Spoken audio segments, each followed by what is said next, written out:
You see what Gumi is doing? If it were to be in a functional society, in a functional country that has good leadership, what he has done and what he is doing, he is supposed to have been behind bars for a very long time. You know, any slightest opportunity this man gets, all he talks about is negotiating. Now he's negotiating with Boko Haram members and bandits. So let's look at it. If such statements were to be coming from a man known with good antecedents, we would have said, okay, possibly there's a mix-up somewhere. There's a misunderstanding, or it's just an opinion, but at the end of the day, it's centered towards peace. But let's look at the character of Sheikh Gumi now. Let's look at who he is at the moment. This is the same person that actually told bandits that is the non-Muslim soldiers that are unaliving them. Right? This is the same man as well that has been banned from entering Saudi Arabia. Why? Based on some of these views as well. This is the same person that Saudi Arabia arrested and detained for 6 months. Why? Because of his connection with Farouk Abdul Muttalib. You remember Farouk Abdul Muttalib, the boy that attempted to bomb that US flight some years back. And why was he picked? Sheikh Gumi was picked because there was an email communication between him and this boy prior to the day that he embarked on this journey of trying to bomb that aircraft. But at the end of the day, what happened?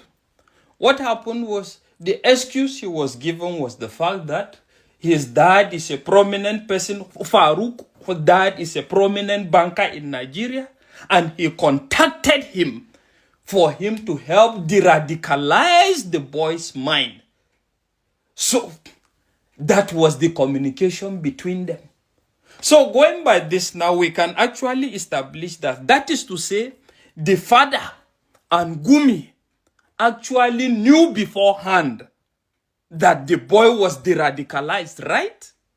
And you quite agree with me, in a functional society system that works, you possessing this kind of information and failing to actually report it is tantamount to imprisonment.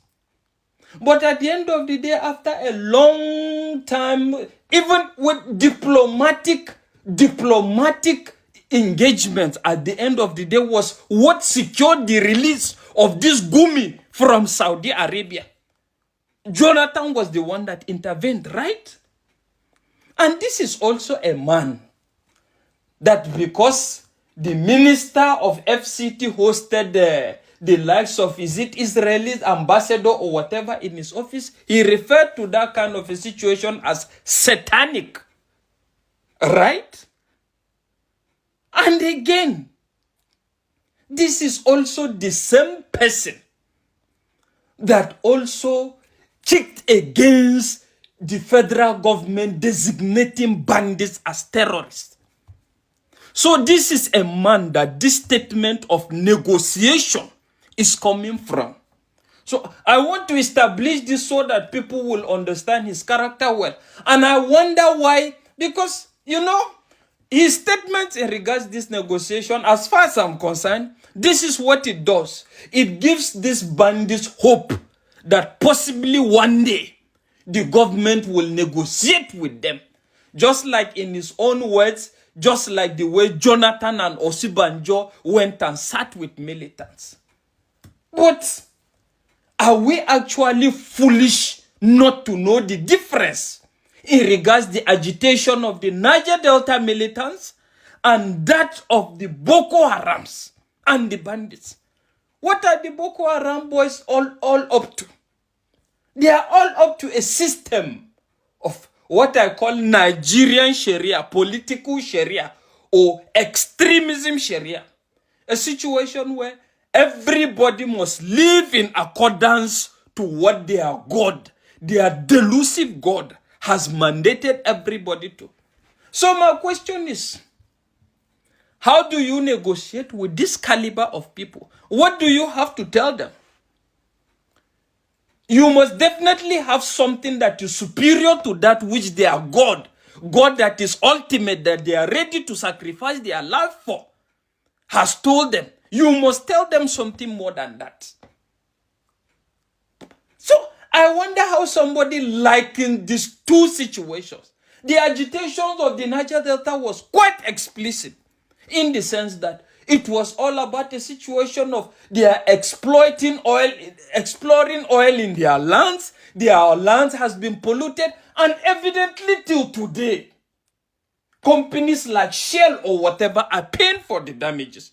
Evidently, if you go to Niger Delta, you see the pollution of the environment, which is genuine and cogent. But somebody is likening this now to somebody that wake up one day and say that they are going to unalive anybody that doesn't see things according to their God of Stone Age ideology. You know what pains me the most is the government allowed this to flow as per his registering his opinion. And the last time I checked, this man is a sheikh, not even a government official. But he is the major proponent of this negotiation. And the last time I checked, had it been these things are even coming from the likes of the Masusuka, Sheikh Imam Khalid, and the rest of it, we will say maybe there's a misunderstanding somewhere or whatever, but not born out of another intention. But with the characteristics of this man, you will not tell me that the call for negotiation is not, as far as I'm concerned, in my own opinion, sincerely speaking, this is like being the mouthpiece of these people. I'm telling you. What? So, I hope the international community is paying attention to this as well. Because in terms of good governance, or in terms of accountability, or in terms of people waking up to their responsibility, I think you must put it as a point of duty for any government to actually not allow this caliber of people. Imagine even Saudi Arabia, that is not his home country, have rejected him. Not even to talk of Nigeria now, where he's doing all these things.